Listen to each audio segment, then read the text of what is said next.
Hey everybody, Kevin Anthony here. Today I'm going to be doing a follow-up to one of the Love Lab podcast episodes.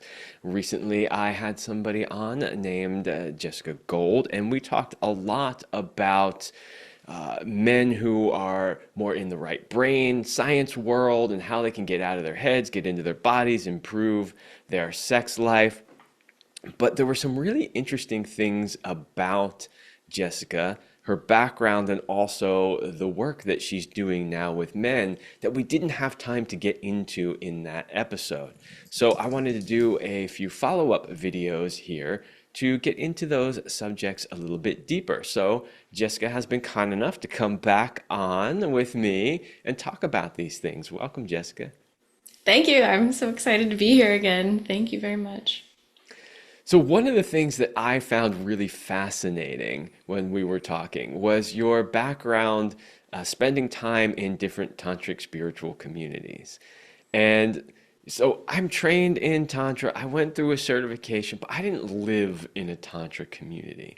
Now, where I live in Southern California happens to have a fairly robust tantric community, but it's not the same as, the experiences that you had. So I found this fascinating, partly because of my background and partly because I haven't experienced exactly what you've experienced. So I wanted to know a little bit more about what was it like to experience that. The good, the bad, the ugly, whatever, we're not necessarily here to say everybody needs to go live in a tantric spiritual community. It's just like what were the good things about it? And we want to take some lessons away from it as well. So hopefully there's some good things that you learned from there. But I just wanted to explore that more because I found it really fascinating. So, first question. How did you end up living in a tantric spiritual community? Like, because we know your background. Your background was like hardcore science. You're actually Dr. Jessica. Like, how does Yeah. Dr. Jessica end up living in tantric spiritual community? Yeah, it was very unexpected. And it was definitely the last thing from my mind. I didn't even really know what Tantra was, or that word had a very lurid association in my brain. It seemed kind of like, ew. I didn't have good associations with it, essentially. And what happened was I had left academia. I had finished my PhD and my postdoctoral fellowship, published my research, and I had hit a wall in that career and decided to take a year off to travel and go say yes to what scared me. So I was intentionally trying new things. And at this point, I was a really committed scientist. I wasn't interested in taking on any sort of spiritual teacher. I wasn't into spirituality or any of that stuff. In fact, I made fun of it a lot. And I was really suspicious. My husband at the time is a Buddhist, and he had taken me to listen to, a Buddhist teacher. And I was like, what is this? This is so bizarre. I don't want to take on another religion after leaving the religion I was raised with. And so I was pretty hostile to this world.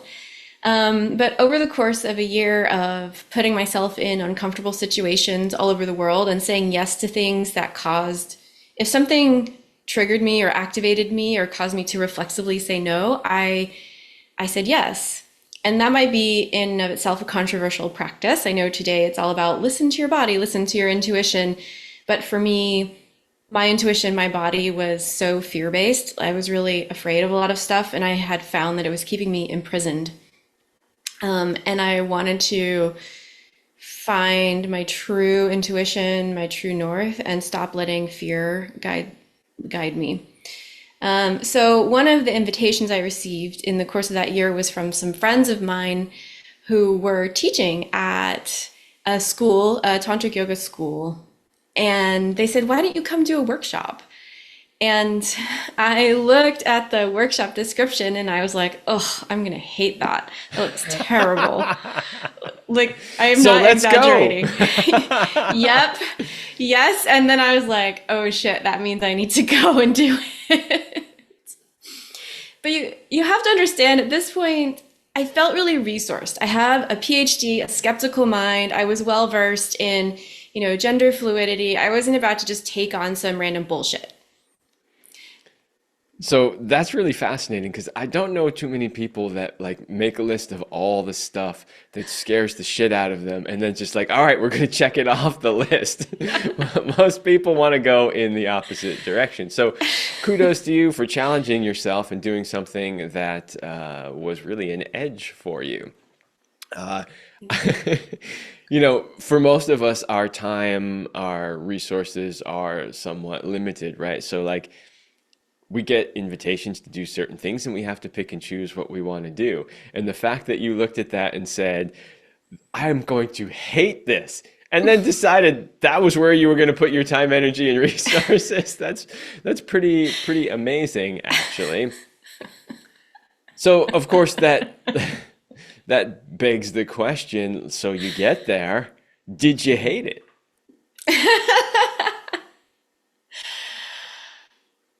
I I'm trying to really put myself back in the first day, to try to really remember, did I hate it straight off the bat?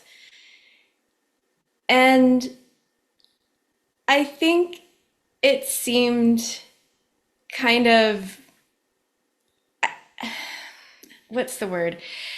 I didn't hate it, but I didn't love it. There were a lot of things that made me roll my eyes, and a lot of things that I disagreed with, and that I thought were ridiculous. And then there were other things that I loved and that I thought that really inspired me and struck a chord within me. So it was a big mix of things. Oh, so we have to explore that a little bit. What are a couple examples of things where you rolled your eyes? Well, I mean, after living in the San Francisco Bay Area, it was just different. There were different ideas on gender, on feminism, on equality, different ideas about the scientific method. I mean, those were pretty horrifying. It was just kind of like, oh, okay, this is a totally different culture with, teachers who are not from the same background as me, who don't have the same points of reference as I do. And yeah, I'd been immersed in the San Francisco Bay Area, poly and queer communities for 10 years, right? So that's a very specific set of references. Very specific and its own little world, so to speak. Yes. Much like the Tantra is its own little world, right? They're just very different worlds. So things like equating the feminine with women and seeing it in a certain light just made me roll my eyes. I was like, seriously, are we still having this conversation? Got it. So then what were some of the things that really resonated with you? They did a really good job of creating a sense of the sacred in a way that didn't seem aesthetically off-putting to me. I really felt that there was a deep reverence and devotion for things I didn't quite understand yet, and that their connection to the divine was held in high regard. Um, and and I really liked that there was a sense of like discipline and order, and that things were kept like well kept and well cared for and well tended to when it came to the sacred. And that was a new experience for me. This idea of like bringing the sacred back into my life, of bringing devotion back in. I didn't know yet what I wanted to be devoted to, but I could feel it waking up something inside of me.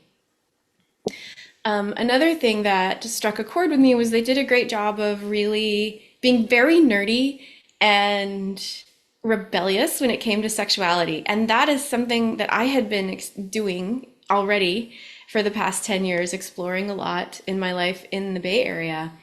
And they took it one step further, really bringing in like what's the word I'm trying to say here? well, spiritual sexuality in a way that I had not encountered yet. And it was just fascinating to me as a scientist. I was like, oh, I haven't heard this. I want to know where did this all come from? So some elements from like occult sexuality, spiritual sexuality, esoteric things that I'd never heard of. And my nerd brain was fascinated by that. So your nerd brain was fascinated by it. What I'm curious at, I'm not quite sure how to ask this question because it's just sort of forming. I'm totally off script here on this one. But like, so a lot of this esoteric stuff doesn't necessarily have scientific backing, right? So one of the big problems that people that have a more scientific oriented brain run into when they start, exploring this world is they just go, well, there's no science to back that up, right? And then they'll just dismiss that. So I'm just curious, here you are with your hardcore science background. Here you are now experiencing and being exposed to these sort of esoteric things. How do you reconcile that in your mind? Like, how do you make that leap from like nobody's hardcore studied this? Of course, they're never going to, because one, it'll actually expose some truths that they don't want exposed. And two, there's no money in it anyway, so who's going to actually fund that research? But anyway, like, how do you reconcile that? Well, I exactly had that problem. And I think what I came to understand was that, and I didn't know anything about Eastern practices before this trip, but what I came to understand was they had been studying subjective experience as best they could as their main data point. Instead of objective experiments, it was your subjective experience that gave you all the data. And they were very assiduously, the Buddhist and Indian tantric practitioners and other practitioners from all disciplines all over the world had been very carefully studying like the nature of mind and the nature of awareness and what does it mean to be human and what are our bodies doing and what are we capable of. And I came to understand and respect that way of studying reality and ourselves, that it doesn't have to only be in like double blind placebo controlled trials that you can get data. It's different. It's not the same. I think there's often people make the mistake of then taking their subjective experience and generalizing it to apply it to everyone else. Like, oh, I took this essential oil once one day and it cured my chronic fatigue. Therefore, it is the cure for everyone's chronic fatigue. You know what I mean? Like it can go out of balance really easily. Indeed. But I felt protected because I had such a strong scientific background. I was like, well, I'm not going to do that. I'm not going to walk into that fallacy. And then the second thing that happened for me was I had a spiritual awakening that checkmated my mind, where I had an experience of something profoundly shifting how I experience reality, and I couldn't explain it. Oh, you got to tell us more about that. What exactly happened? So here's the thing. Before you answer that question, Yeah. if you've been on any sort of spiritual journey, it doesn't even matter if it's, a tantric or sexuality-based spiritual journey. If you have done anything, maybe you've done some psychedelic ceremonies, which is all the rage these days. Maybe you've spent time in tantric spiritual communities. Maybe you've just, done TM meditation or whatever for a couple of years. Whatever it is, whatever your journey is, if you do it long enough and you actually start to get good at it, you will have experiences that you can't explain and that science can't explain. It's inevitable. And here's the thing, when you talk about that with people, right? If they've never experienced something like that, they laugh at it and they blow it off and they're like, They will think yeah, you're nuts. whatever. Yeah. But once you've had at least one, because you can have more than one. Once you have at least one thing where you go, what the fuck was that? What just happened? I can't explain it. I'm looking it up in the books. I'm on the internet. Nothing can explain this to me, but I know what I experienced, right? That actually is a beautiful, beautiful thing to happen to anybody because it suddenly opens up a whole realm of possibilities. So please tell us more about your experience? Well, I think sometimes in the telling of these things, they lose their preciousness. So I will just say for all the skeptics out there, so I was undertaking a practice that terrified me. It was an eye gazing practice that went on for like an hour. And I was terrified to do this practice. I was holding the feminine pole of polarity and practicing opening, surrendering, dissolving, and also feeling the power of the divine feminine, and gazing with men who were holding the masculine pole of like consciousness, awareness. And we could talk all day about those two categories, but that's what we were doing. And I was terrified that if I really let go and went into it, that I would, all these men would take it as an invitation and harass me afterwards, follow me around, that maybe I would even be in danger. It was really bringing up all of my fears around men and the masculine and many years of being harassed. And, but I went into it. And after a week of building up to this practice and then an hour doing that, it basically unlocked an energy, an experience of the feminine, a power within me that I realized I've been looking for this my whole adult life. I didn't know I was looking for it. It was like a power that I had locked away, a feeling of this upsurge of energy, of this ease in life, that I think was my entire quest in this year, but I didn't know consciously that's what I was looking for. And after the ritual, I was forever changed. It was like, oh, I don't have to try so hard anymore to be someone I'm not. I don't have to try to be like a man to be respected. Like, what if actually being feminine was powerful and equally deserving of respect? Now, if you don't have my particular background in conditioning from patriarchal West Texas and the sexism, this may not resonate with you, but it was very powerful for me. So that's an idea of what happened. And it was so profoundly liberating and freeing and like, and a huge shift in my body. I didn't understand or know what any of these things were. It just happened. And I said, thank you. Yeah, and so the reason I kind of wanted to go into that a little bit is because these types of shifts are things that can happen when you pursue things like, well, in this case, tantric spirituality, but it doesn't have to be tantric Right. spirituality. And what I was hoping people would get out of this was that there is a lot more to this thing that we call reality than we can see with our eyes or hear with our ears or even test with experiments. There's a whole other level of stuff that exists out there that can, if you discover it, add significant quality to your experience here as a human, but you have to be open to it. And so your experience, in these different tantric spiritual communities is one way that you were able to open to those experiences. I mean, you were doing a good job of talking sort of vaguely and generally about your experience because I know you didn't want to share too many details about it. But I mean, I've had multiple experiences in my life that were similar to that came in different ways. I've had experiences on ayahuasca journeys, right? That were just like, what just happened there? I had an experience once where I found out at the very last minute that my grandfather was really sick and potentially about to die. And I was just about to get on a plane and go to Asia for a month. And there was like nothing, I was literally at the airport.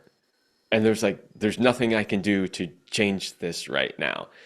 So I remember just sitting down and doing like a basically little meditation where I was just sort of connecting with him telepathically and saying like, I will come see you as soon as I get back. So, it's like whatever, you do those things. It's just like you don't really know what it means, blah, blah, blah, whatever. Um, he does end up passing away. And I do eventually get back, but not until after that happens. And then months later, I'm speaking with an aunt of mine. And she happens to tell me that, as he was transitioning, he was literally speaking my name. And so I said, when exactly was that? Like, can you remember exactly what day that was and what time that was? And of course, it was her father. She could remember exactly what day and what time that was. And it was literally the exact time that that I you was heard doing it. that meditation and Uh, speaking to him, right? So then you go, how the fuck does that happen? How does that work? It's undeniable. I can't measure that with science, but I know it happened, right? So, and it's funny, I just thought it was funny that nobody else in my family bothered to mention that to me. Like, with all the discussions we had around everything, nobody said a word about it, and it just came out in passing with my aunt. But I share that here as just one example of there's more to the experience of being human than what we can see, hear, yeah. taste, smell, whatever, even prove with scientific experiments. How many things has science eventually proven that were once Yes. considered crazy, esoteric nonsense, right? Because we didn't have the technology to actually be able to prove it at the time. I call that no shit science when it comes around and proves something that the Buddhists or the meditators have known for a long time. Yeah. I do find though that we take these things too far because then everyone's like, well, I can just speak to someone telepathically. And it doesn't work that way. It's not a reliable, generalizable phenomenon. And it's sort of a gift, something that comes to you that can't be forced. So it's not, I don't, and it's also like, well, how do we know you're not just imagining these things? I mean, your story is very clear, but we can also trick ourselves.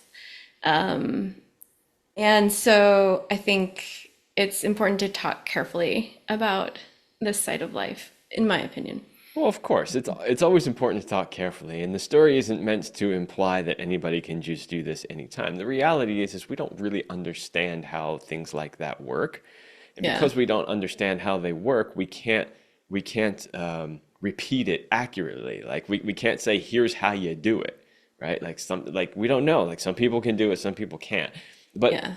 the point isn't so much, can everybody do it? Can we repeat it predictably or anything like that? The point is that they exist. These types of things exist, and there are experiences that you could have if you remain open to the possibility of those experiences.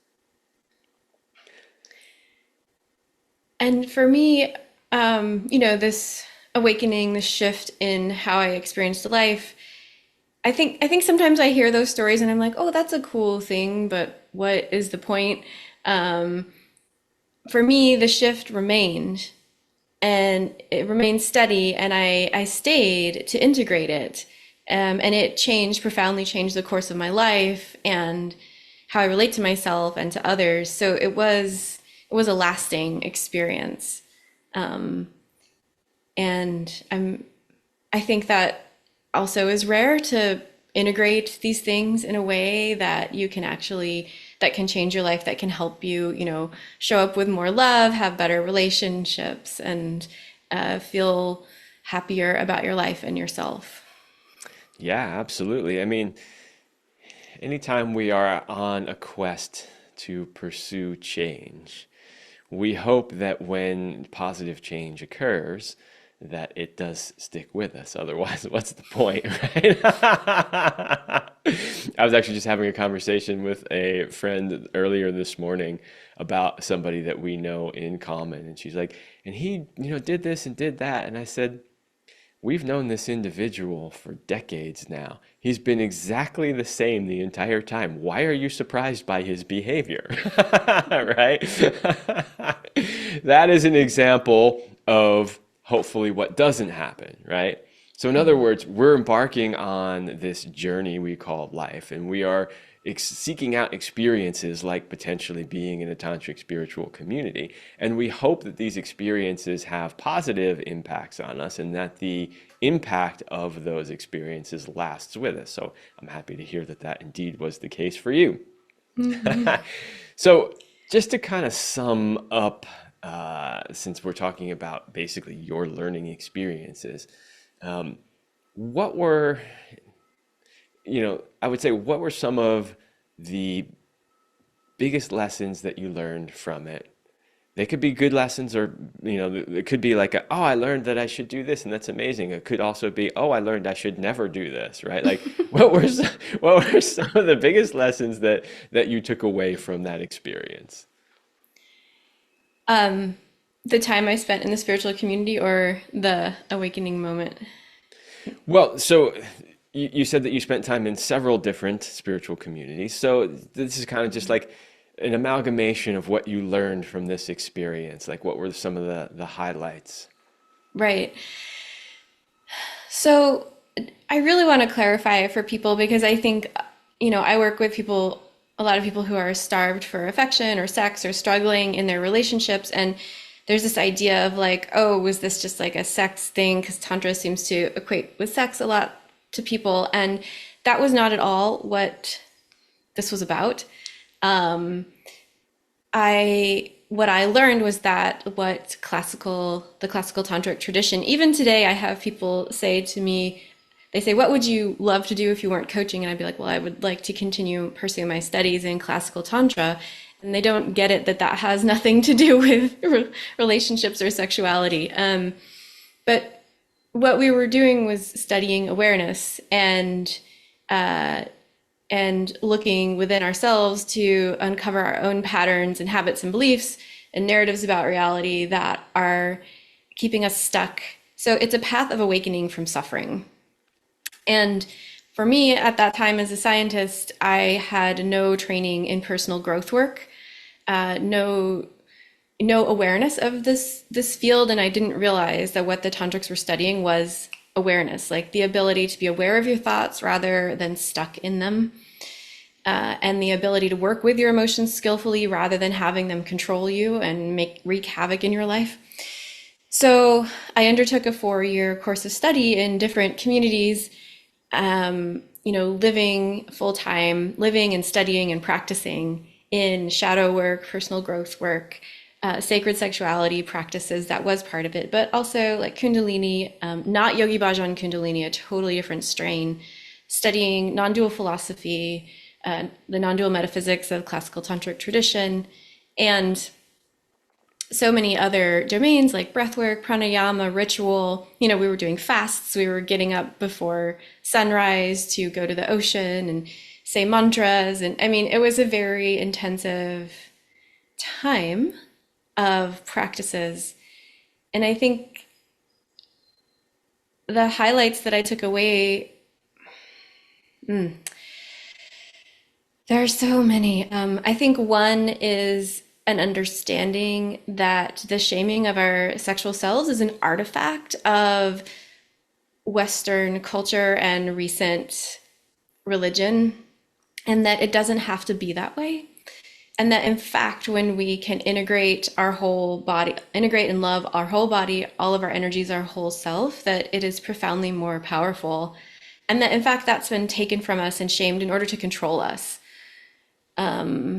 So coming back into my power was definitely a highlight. Allowing, as a sexual being and as a whole integrated person who's not cutting off any parts of herself and then those come back and come out in shadowy ways. A second thing was facing the ways in which I act out, in which I am the cause of my suffering, in which I don't treat other people well, or I don't uphold my own integrity or my own values, like really doing some deep, deep fundamental shadow work and personal inquiry around those things, and then creating my values and creating the resources to show up in a way that's in integrity for me in my life. That was the second thing. And the third thing was what I really did there was stepped outside of the whole economic and hamster wheel system of growth at any cost, more for the sake of more, financial success is the marker of all success. I stepped outside of that system entirely at a time when most of my friends were getting pregnant or getting promoted. I got divorced and was not making an income and living in these communities. And I thought, what if I allowed myself to be happy? What would it look like if I dared to live in the world in a way that lit me up instead of like in this strict box of discipline and like forcing myself to like do more and be more and weather hold all of these things that were slowly killing me. So it was such a radical idea. I was like, no, no, no, no, I can't allow myself to just follow my heart or be happy. I'll end up homeless on the street. But in fact, it was essential to my deepest empowerment and my ability to both be a healing presence for myself and for others. I know that's a long answer. Yeah, but it's a great answer. So, anybody that has been watching my content knows that I don't do content for purely entertainment purposes. And my content is pretty much, I would say, 99% educational, right? And so, what I love about your answers, I'm hoping that somebody is listening to this and hearing those words because maybe they're in a similar situation to where you were, right? And they don't know what to do about it, or they're fearful to embark on a journey, or they think that it's going to ruin their whole life, or whatever crazy ideas they have in their head. They can listen to your words and go, oh, one, okay, maybe it's not as scary or as bad as I thought. And two, I want to be where she is, right? So that could be tremendously valuable for some people. So don't worry about the long answer. Thank you. I also love how you did make a point, which is one that I have been having to make, unfortunately, for like 20 years now, which is that Tantra is not sex. So, what the analogy I use all the time for people who are familiar with yoga, although this is also even a difficult one for most people, and this is totally the West's fault, but Yeah. yoga has 8 branches. Asana, which is postures, is only one of the 8 branches, and in the original yoga, there were like 5 postures, right? Right. So it's a very, very small part of what yoga actually is. Yoga is a way of life. It's a way of living life that includes your spirituality and your physical health and everything else. Tantra is actually the same thing. It's just a different system. It's a way of living life that has a whole bunch of different aspects to it. Sexuality only being one Right. of them, of a great big whole. Unfortunately, here in the West, whenever you see Tantra being taught anywhere, they're just teaching the sexual part of it for the most part. And Yeah. that's where it And gets that distinction. most practitioners practice Tantra without doing any of the sexual practices. And I remember I asked some Neo Tantra teachers once, like who only teach sexuality, like bless them. I teach Neo Tantra. I think it's needed in the West, but I was like, well, if sex is only part of the practice, what are the other practices? And they didn't know. They couldn't tell me. Well, apparently they know their niche and that's about it. Yeah. Well, and that's for whatever reason, and honestly, I don't know why that's the only part that's really been taught here in the West. I mean, I know why it's caught on because it's sex and sex sells everywhere, right? And that's what people are interested in. But I don't understand why there aren't more popular teachers in the West really teaching the whole thing. That never really made sense to me, but it is what it is anyway. So, Jessica, I want to thank you for coming on, doing a follow-up video here, talking about your own personal experience with this. And I hope that anybody watching this found that helpful and maybe it inspires you to set out on your own journey. Now, there was one more thing that I wanted to talk about with Jessica, and we're going to do this in a follow-up video because of this background that you have, Jessica. You are using all of these things that you've learned to now, of course, help people. And I, of course, want to know a little bit more about how you are doing that. So we're going to do that in a follow-up video. But thank you so much for sharing your experience learning in different tantric spiritual communities. My pleasure. Thank you so much, Kevin.